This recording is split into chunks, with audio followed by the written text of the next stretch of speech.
네.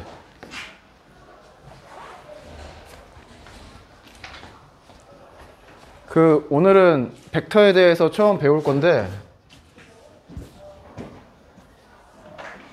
국어 비문학 지문 읽는다고 생각하시면 됩니다. 오늘은 뭐 용어만 많이 배울 거여서 교과서 나오는 용어를 몇 개 써놨어요. 네. 해보죠. 벡터부터. 벡터.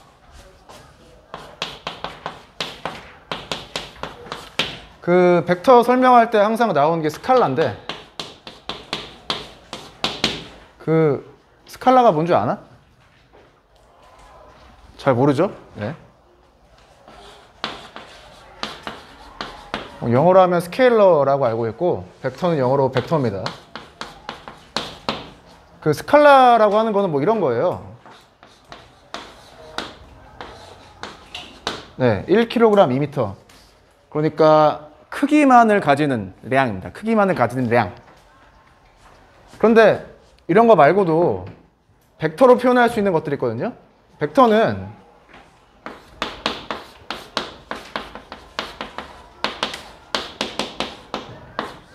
크기와 방향을 두 개를 다 생각하는 그런 물리량을 벡터라고 해요. 예를 들면 뭐가 있을까? 지금 바람이 불어오잖아요. 저기서 이쪽으로 불어오겠죠. 그리고 지금 뭐 그냥 이 정도면 뭐 견딜 수 있죠? 네. 뭐 태풍 같은 게 불어온다고 치면은 바람이 더 세게 느껴지겠죠.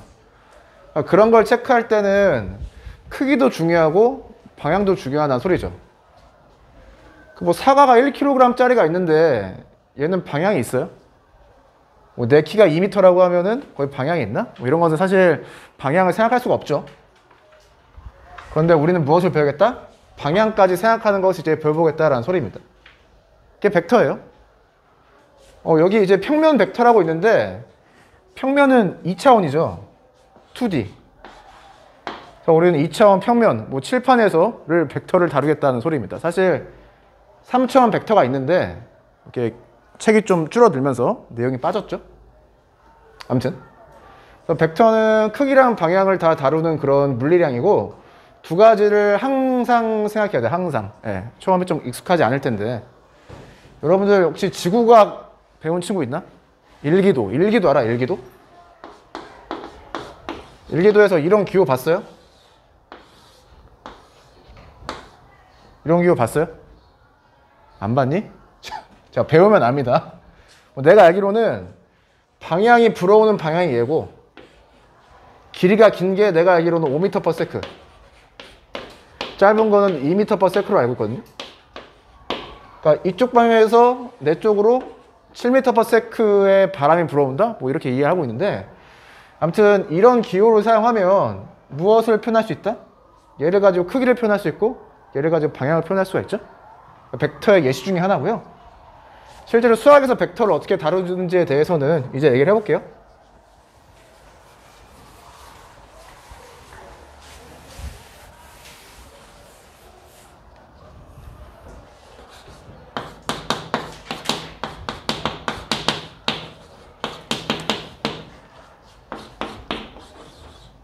그래서 이러한 기호로 벡터를 표현할 겁니다. 이 평면 위에 점이 두 개 있다고 하죠.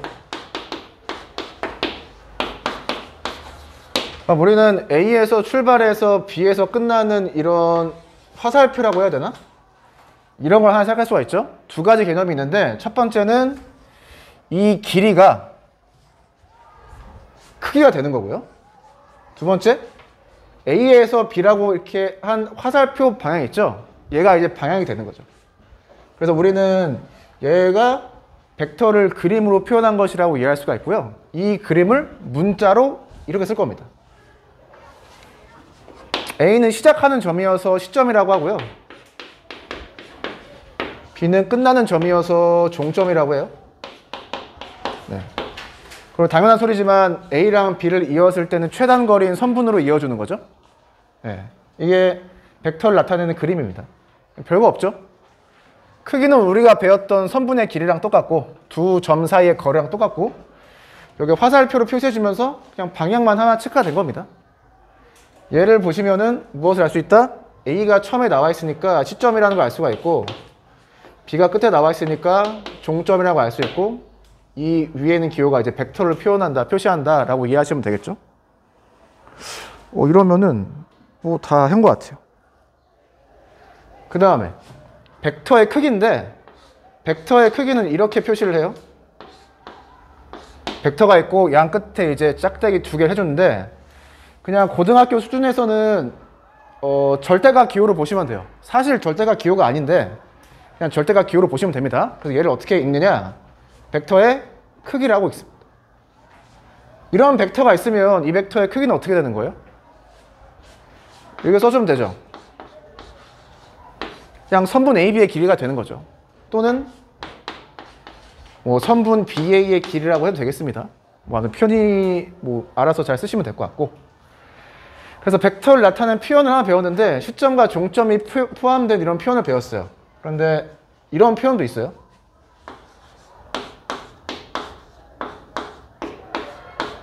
그냥 시점과 종점을 표현하지 않고 스몰 a 벡터, 스몰 b 벡터, 스몰 c 벡터 이렇게 소문자를 사용해서 표현하는 방법도 있습니다. 예를 들어서 이 벡터를 스몰 a 벡터라고 할 수가 있다는 소리죠. 이렇게 쓰면은 지금은 단점처럼 보이는데 시점하고 종점을 알아낼 수가 없죠. 이렇게 스몰 a로만 쓰면.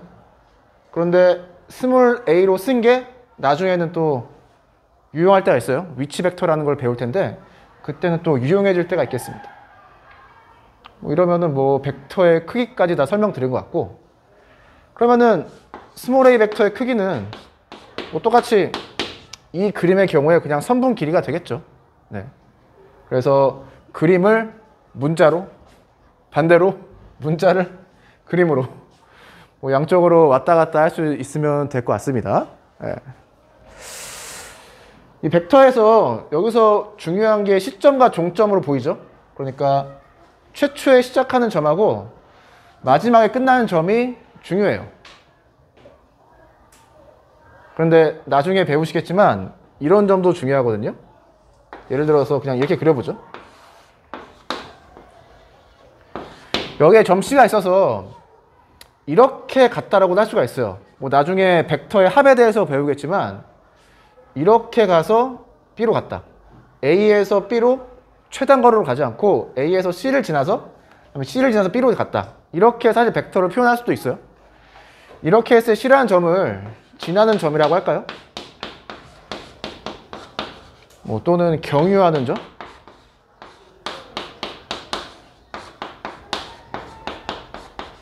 이 점 C의 역할이 상당히 중요해질 때도 있어요. 예를 들어서 우리가 어떠한 점 C를 생각할 수가 있느냐? 우리는 평면에서 하는 거기 때문에 이렇게 평행한 두 개의 직선을 그는 거죠.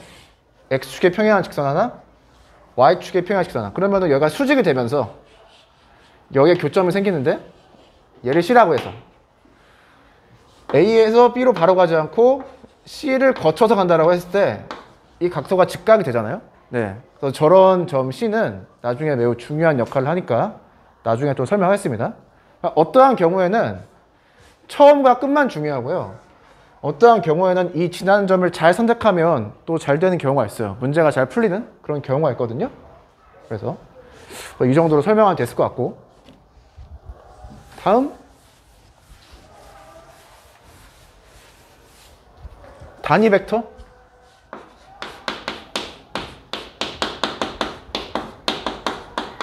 그 단위를 영어로 유닛이라고 하고 유닛. 그 단위 벡터는 크기가 1인 벡터를 이야기합니다. 크기가 1. 예를 들어서 이런 벡터가 있었다. 또는 같은 벡터라고 하죠. 이런 벡터가 있었는데 크기가 어떻게 되면 1이 되면 이 벡터를 우리는 단위 벡터라고 하는 겁니다. 뭐 예를 들어서 시점을 원점이라고 하죠. 그러면 좌표 평면에다가 벡터를 표현할 건데 시점이 원점이죠. 그럼 무엇을 찾으면 돼요? 시점으로부터 떨어진 거리가, 크기가 1인을 찾으면 돼요. 1. 예를 들어서 여기에 1이 있으면 이 벡터를 스몰 a 벡터라고 하면 크기가 1인 벡터가 되잖아요. 여기에도 1이 있을 텐데 또 이렇게 벡터를 만들면 얘도 크기가 1인 벡터고 이렇게 원점을 시점으로 해서 크기가 1인 벡터들을 다 만드는 거예요. 그런 다음에 무엇을 생각하자? 이 종점을 생각하자라는 거예요. 종점. 그럼 다 종점을 모으게 되면은 어떤 도형이 나와요? 이 크기가 1인 원이 나오죠. 이게 그림이 약간. 네. 그러니까 반지름의 길이가 1인 원이 나오죠. 시점은 원점으로 고정, 종점을 크기가 1이 되게 하는 점으로 잡으면 이 벡터들의 크기가 다 1이 되잖아요. 네. 그래서 반지름 1짜리 원을 생각할 수밖에 없다라는 거 알아주시면 좋고요. 단위 벡터는 크기가 1이다. 그러니까 크기가 1로 고정되어 있다라고 하는 사실이 나중에 잘 쓰일 겁니다. 유용하게. 이렇게 했으면은 지금 55쪽은 다 했고 56쪽이죠 이제. 네, 56쪽에서 단위 벡터 말씀을 다 드린 것 같아요. 그 다음에 0벡터. 0벡터.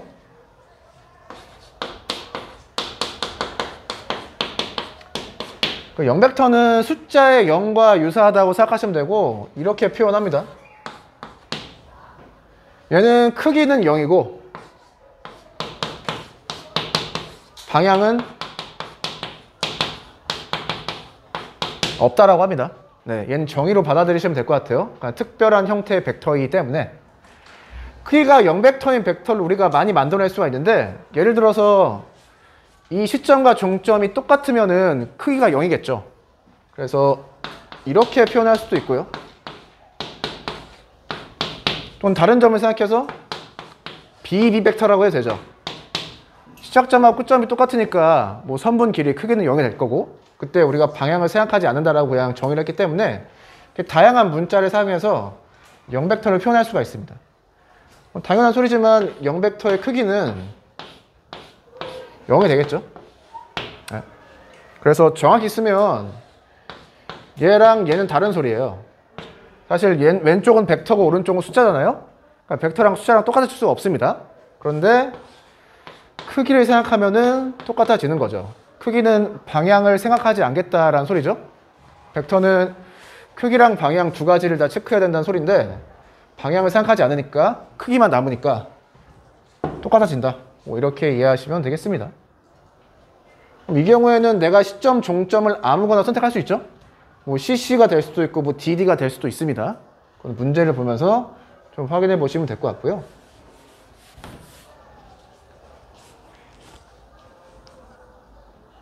이러면은 56쪽의 밑쪽까지 다 한 것 같아요. 스스로 확인하기?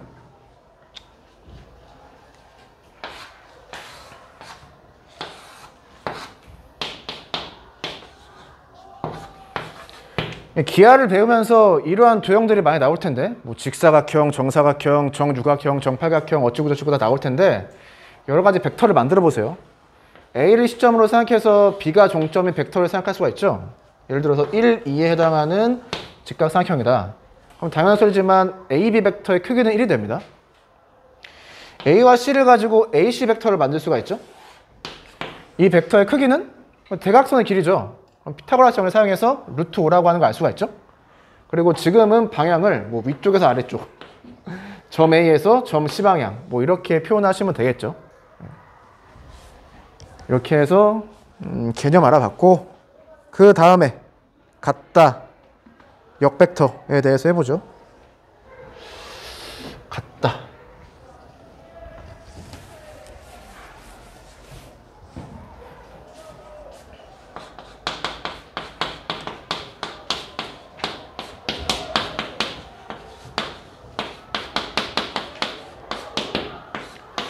그 두 개의 벡터가 언제 같느냐, 언제 같아지느냐, 뭐 사실 매우 쉽습니다. 벡터를 다룰 때는 크기랑 방향 두 개를 다룬다고 했었고 크기랑 방향이 둘 다 똑같으면 같은 벡터라고 보는 거예요. 지금 이 같은 벡터 두 개를 표현한 건데 잘 보면은 이제 오른쪽으로 두 칸, 위쪽으로 한 칸 간 걸 두 개 그려둔 거예요. 그래서 언제 벡터가 같느냐, 하나의 벡터를 적당히 평행이동시켜서 다른 벡터랑 겹쳐지면 됩니다. 그런데 겹쳐진다고 하는 거는 크기가 똑같다는 소리죠. 그 다음에 무엇도 똑같아야 된다? 이 방향도 똑같아야 돼요. 이 경우에 방향이 똑같죠. 그래서 두 개의 벡터가 같다라고 하는 거고, 두 개 중에 하나라도 다르면 다른 벡터라고 하는 거예요. 예. 그래서 포인트는 평행이동시켜서 겹쳐지면 되고, 벡터의 방향까지 똑같아야 된다. 이렇게 보시면 될 것 같아요. 그래서 교과서 56페이지에 보면은 이렇게 해볼까요?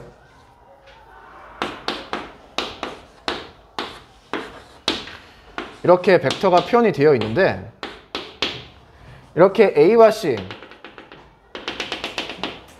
B와 D를 연결해서 어떤 사각형을 만들죠? 평행사변형을 만들죠. 네, 평행이동, 얘를 평행이동시키던 얘를 평행이동시키던 평행사변형 하나를 생각한다고 보시면 되겠습니다. 같을 때.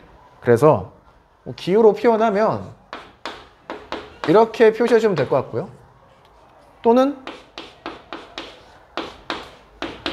이렇게 표시해 주면 되는 거죠. 그러니까 시점이 달라도 상관이 없습니다. 중점이 달라도 상관없어요. 평행이동시켜서 겹쳐지고 방향이 똑같으면 된다. 이럴 때 우리가 벡터가 같다라고 한다라는 거 알아두시면 될 것 같고, 다시 한번 이야기하지만 이 평행사변형이 등장하는데 잘 보세요. 계속 나올 거니까. 그 다음에 이 교과서에는 용어가 없는데 그냥 과거에 용어를 도입하면 여기라고 하는 게 반대다라는 소리죠.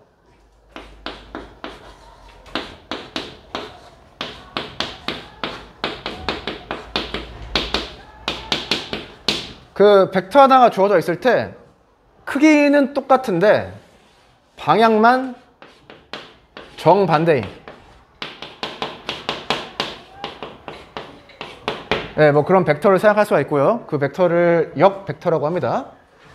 그림을 그려보면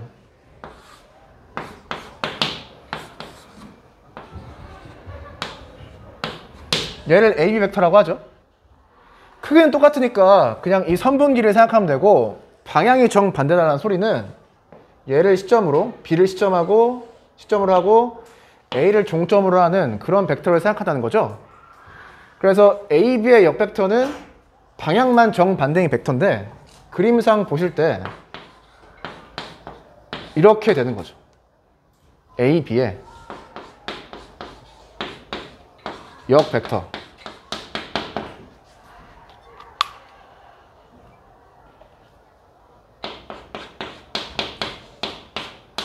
네, 그림으로 보면 당연히 이렇게 되는데 우리는 역벡터를 어떻게 표시할 거다?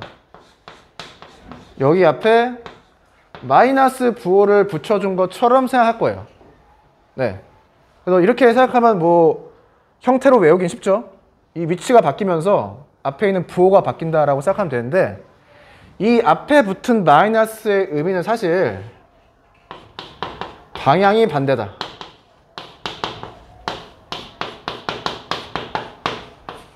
라는 의미를 가지고 있는 마이너스 부호예요.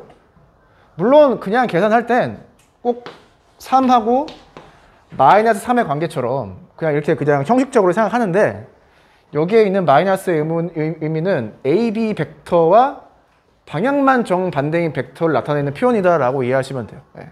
사실 얘가 방향이 반대다라고 사실 이해하기는 사실 고등학교 과정에서는 쉽지는 않은데 그래도 알아두시면 네, 좋겠습니다.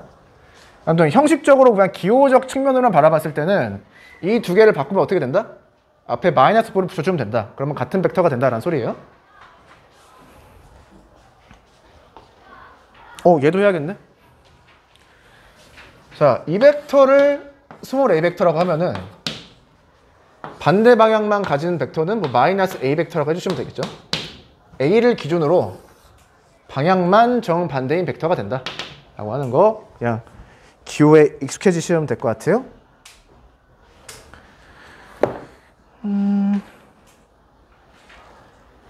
57쪽에 스스로 확인하기 있죠. AB 벡터가 같다. 평행이동시켜서 겹쳐지죠. A와 C 벡터는 크기는 똑같고 방향은 정반대이다. 그거 그냥 그림 보고 왔다 갔다 하면서 이해하시면 될 것 같고 57페이지의 수학 역량 기르기 한 시간을 1분 정도 드릴 테니까 한번 생각을 해보죠. 수학 역량 기르기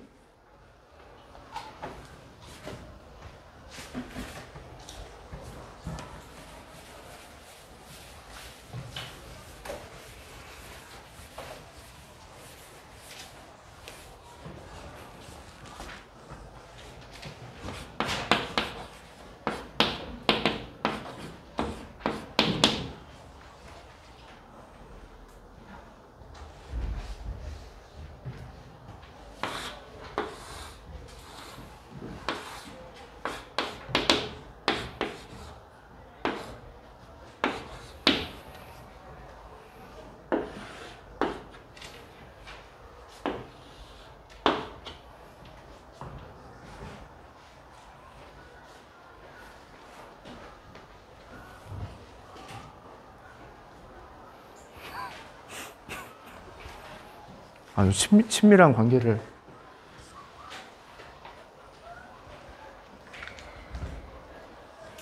네, 같이 볼까요?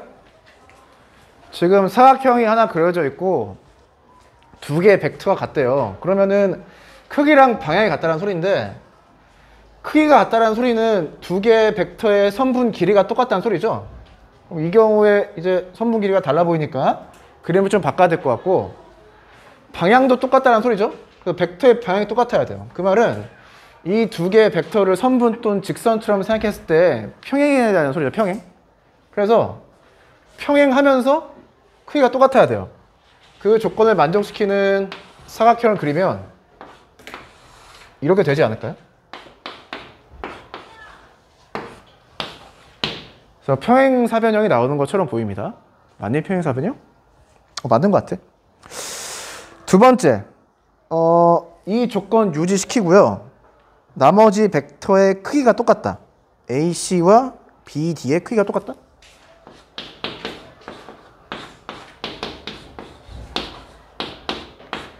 이런 거죠. 평행사변형 중에서 다른 마주보는 두 변의 길이가 똑같은 것을 찾아봐라. 뭐 이런 소리예요. AC, BD 맞아? AC, BD 맞죠? AC. AC는 대각선 길이네? BD도 대각선 길이네? 두 개가 같아지려면 어떻게 되면 되겠어요? 얘를 이렇게 바꾸면 되나? 그래서 직사각형을 만들면 되겠죠. 직사각형.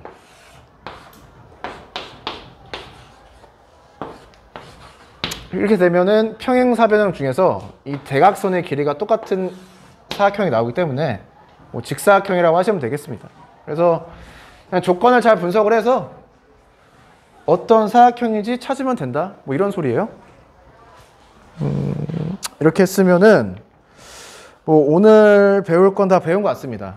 그래서 오늘 벡터 배웠는데 가장 중요한 건 크기랑 방향 두 개를 다 생각한다는 거고 이 시점과 종점을 좀 잘 체크해 본 연습을 하시면 될 것 같아요. 뭐 이 정도만 하면은 충분할 것 같아요.